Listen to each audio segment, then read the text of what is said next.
Here in Houston, it can be really hot, and our garage doors and our garage door springs and all the parts actually within the garage door system can be affected. I've asked a garage door expert, a good friend of mine, Adam Greer from Easy Lift Garage Doors, to join me here on the program today to talk about what the heat in this part of the country can do to our garage doors. Adam, how are you? I'm doing great, Joe. Thanks for having me. Yeah, it's great to have you here. I've known you for a long time. You've been doing this for decades and decades. You're actually my garage door guy. You install great garage doors. So you're definitely the go-to guy when I've got some questions. So here at the radio program, questions cross the desk. How does the heat affect the springs and the other garage door components?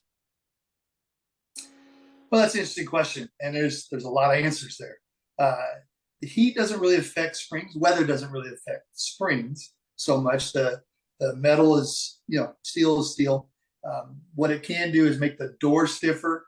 Things like the jambs swelling and contracting, in different weather extremes, can affect the way the door functions.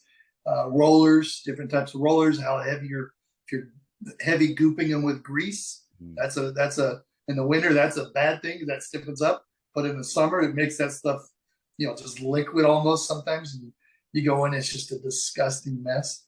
So it's to say that the heat necessarily affects the spring. Cycle life is cycle life, and but keeping things maintenance and using the proper grease for the spring, for the rollers, things like that. That's what matters in the heat. You don't want the thick axle grease stuff. You want some non cakey type grease. There's lots of different options, but you want it to be free. You don't want it to get stiff. You don't want it to dry out. Yeah, so really the answer to the question is keep your garage door system. I like to call it a system because it's not just the door. There's rollers and there's cables and there's the track and there's a spring and it goes on and on. The whole system needs to be maintained, right? Yes. Yeah, there's bearings, there's bearing plates, the rollers have bearing, lots of parts. All the hinge barrels need to be lubricated. There's a lot of maintenance, yes. Isn't the garage door much like a car where someone says, I get 300,000 miles out of my cars because I maintain them over time? Isn't it true for a garage door? Because those panels, they'll last forever, right? As long as they're Yeah. taken care of. Yeah, I mean, that's absolutely a great analogy. If you just drive that car until it quits on you, it's going to quit early. But if you pay attention to your oil changes and all those maintenance issues, you can get thousands and hundreds of thousands of miles out of a vehicle. And so the same thing goes true for a garage door. There are parts that do need to be replaced regardless, just like a timing belt in a car, 100,000 miles, it's time to start looking at that.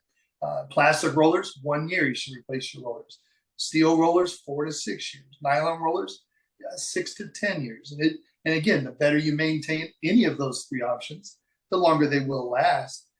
But so you have parts that need to be replaced just on schedule, and then if you're not maintaining, those schedules get altered by poor maintenance. Yeah, no, it's really that simple. So it's really hot here in Houston. The overall thing to do is to basically keep it maintained, regardless of how hot or cold it is in your garage. Adam, thank you so much for joining me today on the program. I really appreciate it. My pleasure. Thanks for having me. All of Adam's information is located in the description of this podcast. His website is one click away.